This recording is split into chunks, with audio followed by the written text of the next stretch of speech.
Como diria meu avô, de médico, advogado, engenheiro, todos têm um pouco. Quer saber o que ditados populares e o meu avô tem a ver com contratos? Então acompanhe esse vídeo até o final.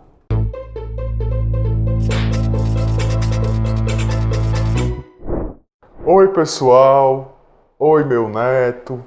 Vim aqui hoje fazer alguns conselhos especiais para que você possa fazer um contrato tão bom como era antigamente.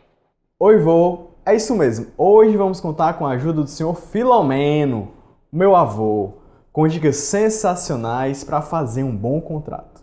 Com as novas tecnologias, com o YouTube, com o Google e com essa difusão louca de conhecimentos que vivemos hoje em dia, todo mundo é, ou pelo menos acha que é, capaz de fazer tudo. No entanto, em relação aos contratos, é certo que o conhecimento dos antigos ainda é válido. E por conta disso, o vô Filomeno vai nos ajudar com 8 bons conselhos para fazer um contrato. O direito foi criado justamente para ajudar a evitar e a resolver os conflitos que nascem das relações humanas. O que você está fazendo pertinho da sua mãe? Então, Minha filha, manda, tem vergonha? Tem, manda. Vai morar no jardim. Logo, assim como as relações entre as pessoas acabam levando a infinitas possibilidades de interação, os contratos possuem infinitas alternativas. Foi assim que surgiram diferentes tipos de contrato. À medida que a humanidade foi diversificando a sua interação, novos tipos de contratos foram se tornando necessários. Quando a primeira pessoa decidiu alugar um imóvel ou uma coisa, surgiu o contrato de locação. Quando alguém definiu que iria entregar uma empresa nas mãos de outra pessoa para administrar e receber algo em troca, apareceu o primeiro contrato de arrendamento. Até que, mais recentemente, alguém optou por fazer um contrato de namoro, ou quem sabe um contrato para patrocinar uma equipe de esportes, nascendo esse tipo de contratação. Logo, os contratos são usados há milhares de anos pela humanidade, havendo conselhos antigos que podemos usar ainda hoje para elaborar um bom contrato. O principal cuidado que você deve ter em mente quando vai realizar um contrato é se ele realmente está regulando todas as possibilidades previsíveis e até mesmo algumas imprevisíveis que podem surgir na relação entre os contratantes. Com isso em mente, vamos a 8 dicas fundamentais sobre como fazer um bom contrato. É com você, vovô! Cavalo dado se olha os dentes. Cuidado com os modelos da internet. Um hábito que se tornou muito comum nos dias de hoje é procurar algo grátis na internet. Afinal, de graça até injeção na testa. Sempre que alguém precisa de alguma coisa, principalmente quando se trata de conhecimento, a primeira coisa que se faz é buscar no Google o que fazer.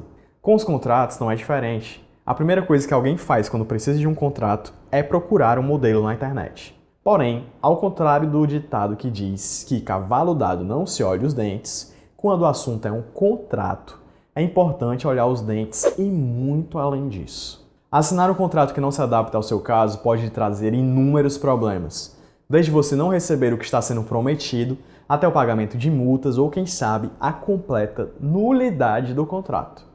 O conhecimento difundido na internet pode e deve servir de fonte para que você tenha uma noção geral sobre determinado assunto. Porém, evite se utilizar de modelos gerais para a sua situação específica. Por exemplo, não é raro que, na tentativa de personalizar um modelo obtido na rede mundial de computadores, um leigo acabe deixando um contrato com alguma contradição interna que resulte na nulidade ao menos parcial do documento. Por isso, evite os cavalos dados e busque sempre a ajuda de um profissional para elaborar um bom contrato específico para o seu caso. A pressa é inimiga da perfeição. Essa dica vale para toda negociação. Mas se você está pensando em assinar um contrato para formalizar um negócio que está acertando, certamente ele deve ter uma importância além do comum para você. Nesses casos, evite ser pressionado pela pressa da parte contrária em assinar um documento que você não teve tempo de analisar ou de enviar para um profissional da sua confiança conferir. A pressa só é boa em filmes. Na hora de assinar um contrato, quanto mais tranquilidade, melhor. Há contratos em que não é apenas o que está escrito que precisa ser analisado, mas todo o contexto da negociação.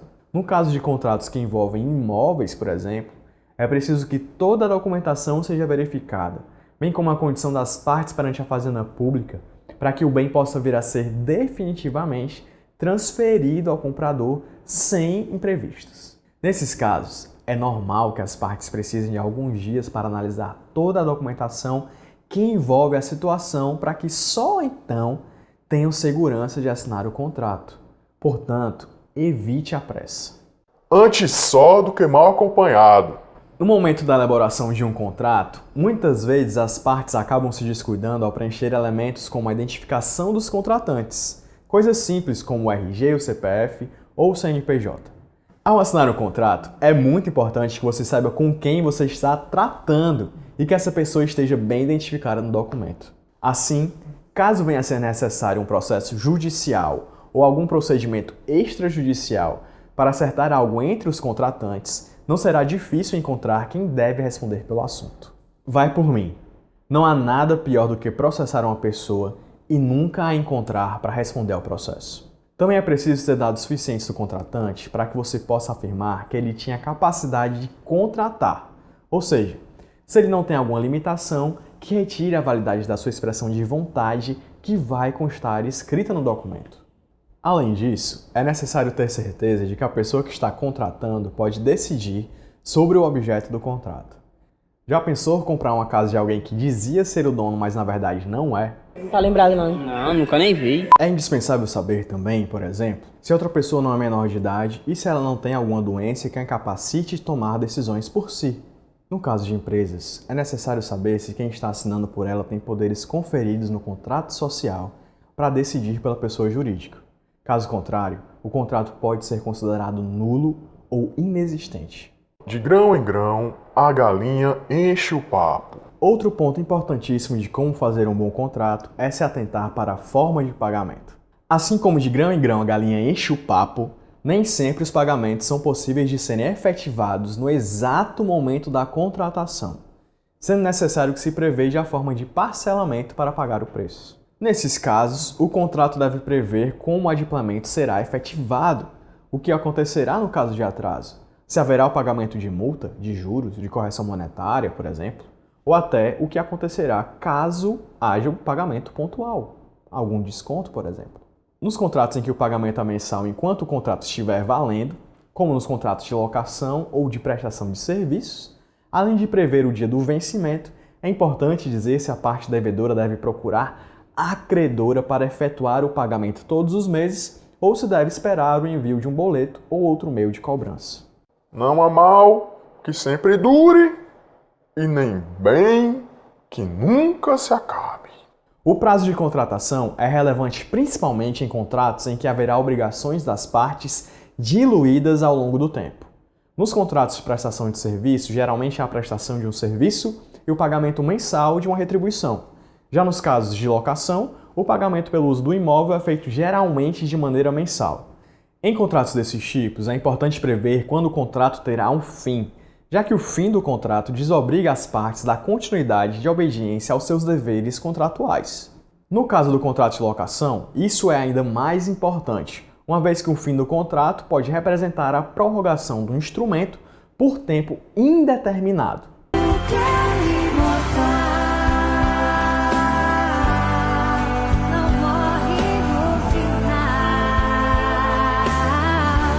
O que tem sérias implicações jurídicas, como em alguns casos, na possibilidade de o locador extinguir um contrato a qualquer momento. Além de prever o prazo do contrato de maneira clara, uma dica interessante é gerir o prazo do contrato, ou seja, ficar atento a quando o prazo terá fim, para que ele possa ser observado e não ultrapassado. Gato escaldado tem medo de água fria. Fica parecendo papo de gato escaldado, mas sempre busque prever garantias contratuais, ou seja, algo que possa diminuir os seus prejuízos caso o outro contratante não cumpra a parte dele no acerto. Não, mas a gente vai ficar junto, eu pretendo ficar junto Não, com você. pretende não, você vai. Não, eu pretendo ficar Não, mesmo. pretende não, amor, você vai. Você não tem opção. Ou é eu, ou é Não, eu. tá bom, mas vamos supor que a gente acaba desentendendo, a melhor opção é a gente largar. Não, não tem opção. Caso não haja garantias e o contrato venha a ser descumprido, não haverá nada que possa ajudar você a receber o que lhe é devido ou a ser indenizado dos seus prejuízos. Alguns exemplos de garantias contratuais são a caução, a fiança, a hipoteca e o seguro-garantia. A caução geralmente é dada em dinheiro, mas também pode ser prestada na forma de outro bem. na maioria das vezes, um bem móvel. Nos contratos de locação, por exemplo, é comum que quem vai alocar a coisa deixe uma quantia depositada como garantia de que cumprirá o contrato. Se o contrato for completamente cumprido, o locatário receberá a quantia de volta. Se não, o valor é perdido como uma forma de diminuir o prejuízo do contratante prejudicado. A fiança acontece quando surge a figura do fiador, que é alguém que garante pessoalmente o cumprimento do contrato. Nesse caso, se um contratante não cumprir as suas obrigações, o outro poderá cobrar os prejuízos do fiador, que é o garantidor do contrato. A hipoteca acontece quando o imóvel é dado em garantia do cumprimento de uma obrigação. Logo, se o contrato não for cumprido por alguém, a outra parte pode utilizar o bem para ter a correspondente indenização dos seus prejuízos. Já o seguro-garantia geralmente é contratado perante uma empresa, a qual ficará responsável por, caso demonstrado que houve descumprimento por uma das partes, pagar o seguro a quem foi afetado por ele. O seguro morreu de velho. Prever o que acontecerá quando alguma coisa imprevisível venha a ocorrer parece ser contraditório. Mas, quando se trata de contrato, quanto mais você conseguir prever situações hipotéticas e o que decorrerá se elas vierem a se cumprir, melhor. Um contrato serve justamente para deixar claro para as partes como a relação delas será regulada ao longo do tempo e diante de situações futuras. Assim, no contrato de namoro, o que vai acontecer caso um membro do casal traia o outro? No contrato de locação de um veículo, quem será o responsável pelas multas? Se a casa locada vier a ser desapropriada pela prefeitura, o locatário terá direito a parte da indenização? Essas são situações aparentemente remotas de acontecerem, mas é muito importante que o contrato preveja o que se realizará nessas hipóteses. Também devem ser previstos nos contratos, mesmo que genericamente, o que vai acontecer no caso fortuito e na força maior. O caso fortuito é a ocorrência de um evento com origem na ação ou omissão humana de efeitos inevitáveis ou imprevisíveis. A força maior possui os mesmos tipos de efeitos, mas com origem no que se convencionou chamar de forças da natureza. Com essa previsão, se saberá desde a assinatura quais serão as consequências deles se, por exemplo, venham acarretar o atraso no pagamento, na entrega ou até mesmo a inviabilidade da continuidade da contratação. Para bom entendedor, meia palavra basta. Como diz o artigo 104 do Código Civil, qualquer forma de contrato é válida desde que não seja impedida pela lei. Assim, se a lei não estipula forma específica, não é necessário seguir nenhuma formalidade para a contratação. Porém, se a lei define uma forma a ser adotada, o documento deve ser invalidado caso não a obedeça. Vale lembrar que alguns contratos, por exemplo, devem ser feitos por meio de documentos públicos, ou seja, por meio de escritura pública. É o que acontece na maioria dos casos que envolvem a compra e venda de imóveis e a constituição, transferência, modificação ou renúncia de direitos reais sobre imóveis de valor superior a 30 vezes o maior salário mínimo vigente no país. De todo modo, fuja da meia palavra. Um bom contrato é um contrato escrito. Por mais que conversas por mensagens ou e-mails possam lhe ajudar como meio de prova em uma eventual ação judicial, apenas um bom contrato escrito pode lhe dar a completa segurança. Na redação, inclusive, deve-se buscar evitar construções longas. Se necessário, divida o contrato em subitens e parágrafos. Use termos claros e precisos, bem como evite ambiguidades. Não se preocupe em repetir demais alguns termos. Muitas vezes isso é necessário para que o sentido do contrato seja incontestável. O que importa é que o contrato realmente não deixe nenhuma dúvida do que está sendo acertado entre as partes. É isso, pessoal! E para finalizar, me diz aí, você sabe algum outro ditado popular que possa ser usado para elaborar um bom contrato? Se você sabe, comenta aqui embaixo. Foi muito bom compartilhar esses conselhos cheios de sabedoria com vocês. Se você também gostou, deixe o seu like e compartilhe esse vídeo com todo mundo. E não se esqueça de se inscrever no canal e nos seguir nas nossas redes sociais. Além disso, para saber mais sobre o assunto, acesse o nosso site chcadvocacia.adv.br e até breve.